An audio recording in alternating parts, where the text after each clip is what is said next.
Good evening, visitors, and welcome to the Australian War Memorial's Last Post ceremony.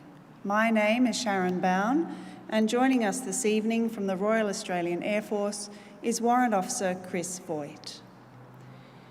We welcome the veterans who have served, those that are still serving, and the families that love and support them.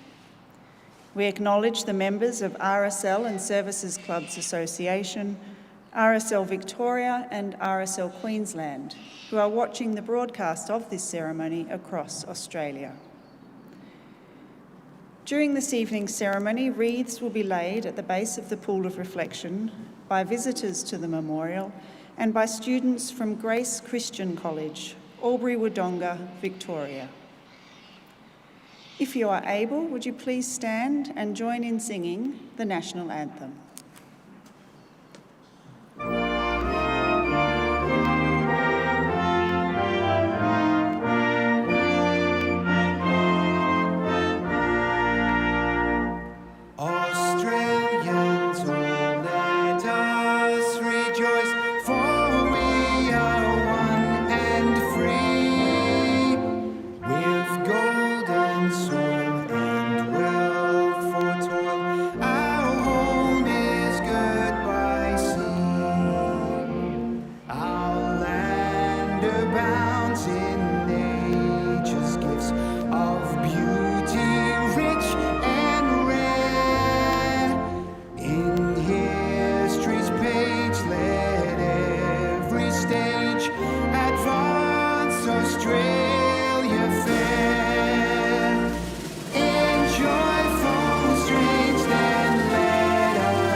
For those requiring a seat, please be seated.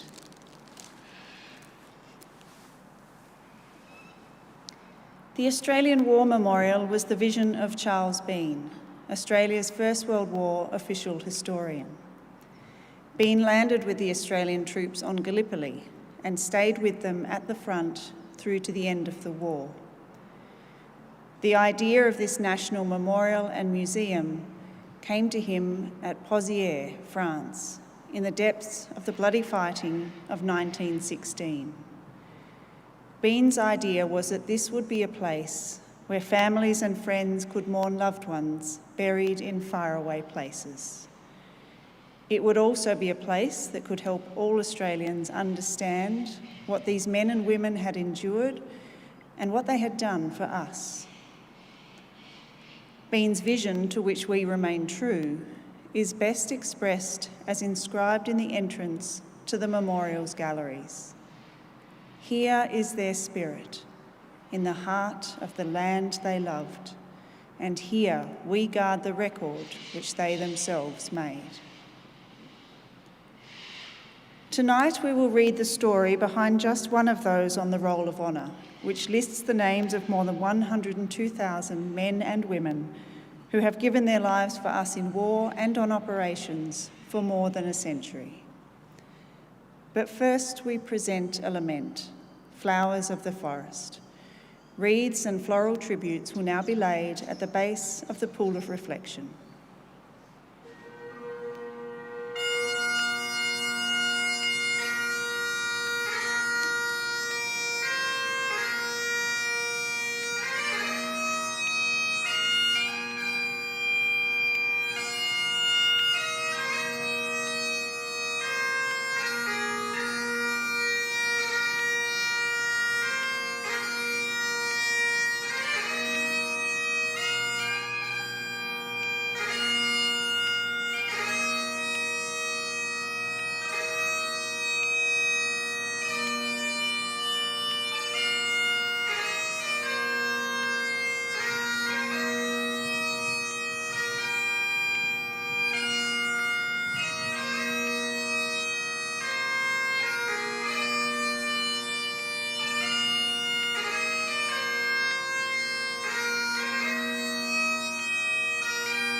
Today, we remember and pay tribute to Private Archibald Robert Hoffman. Archibald Hoffman was born on the 14th of May 1900 in Maryborough, Queensland, the son of Christine and Herman Hoffman. The family was large, with 7 sons and 2 daughters. In March 1932, when Archie was 31, his father passed away. His mother followed 9 months later. Hoffman was a keen tennis player. After leaving school, he worked as a labourer and truck driver. On the 6th of June 1928, he married Olive Ashford, and the couple went on to have 5 children: Spencer, Gloria, Beryl, Lester and Rex. In January 1939, Hoffman volunteered for the militia, serving 9 months with the 47th Battalion. On the 15th of July 1940, he enlisted in the 2nd Australian Imperial Force and was taken on strength by the 8th Division Ammunition Company in the Australian Army Service Corps. Before leaving for overseas, Hoffman was farewelled and given gifts and remembered by the people of Tyro.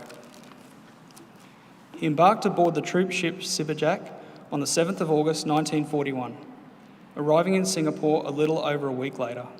He spent the next few months in and out of hospital with mumps, appendicitis and other illnesses. On the 23rd of January 1942, he was taken on strength by 2 Company Australian Army Service Corps. The 8th Division was by now engaged in fighting invading Japanese forces in Malaya. On the 14th of February 1942, Commonwealth forces in Malaya were forced to surrender, and Private Hoffman was among the thousands of Australians who became prisoners of war in Changi prison camp. The Japanese began calling for groups of working parties to travel to various destinations in Thailand, Burma and the Pacific area. With promises of increased food rations and no labour, Hoffman was among the 3,600 Australians who joined F Force and left for Thailand in April 1943. F Force's treatment was horrendous. Crammed into trains and then forced to march more than 300 kilometres, many already ill men died before they reached the camp. Over the following months, they were forced to work in appalling conditions in Burma, Thailand Railway. It wasn't until November that the men of F Force began to be transported back to Changi.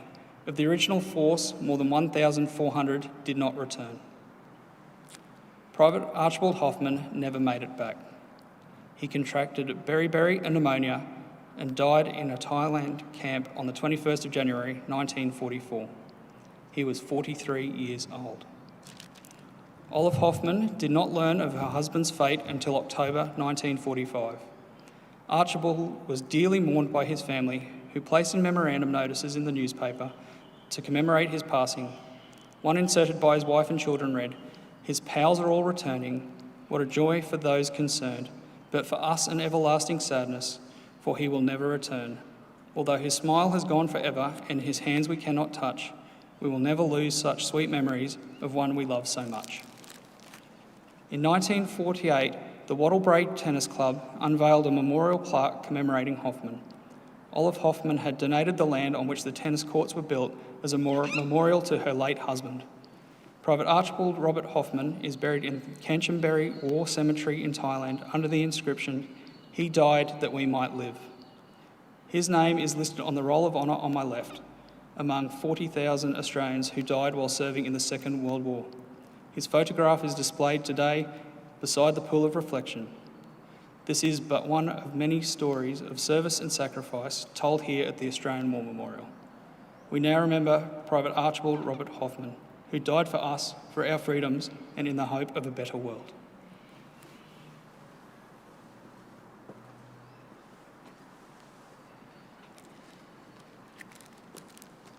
Please stand for the reading of the Ode and the sounding of the last post.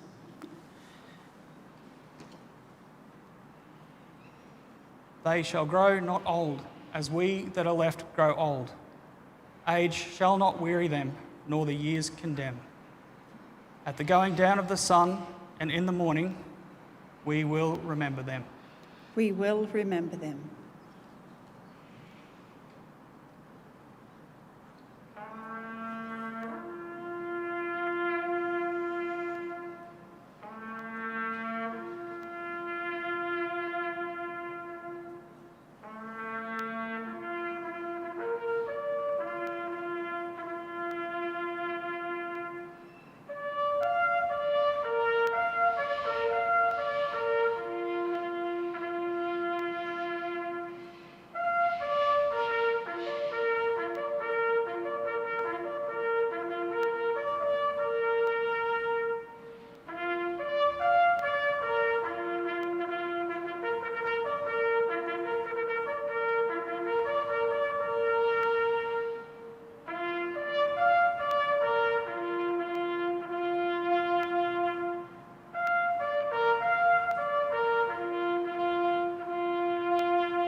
lest we forget. We leave you this evening with the words of the memorial's founder, Charles Bean. Many a man lying out there at Pozières or in the low scrub at Gallipoli, with his poor, tired senses barely working through the fever of his brain, has thought in his last moments, well, it's over. But in Australia, they will be proud of this. Ladies and gentlemen, girls and boys, that concludes the last post ceremony. We thank you for visiting the Australian War Memorial, and we wish you all a very good evening. Thank you.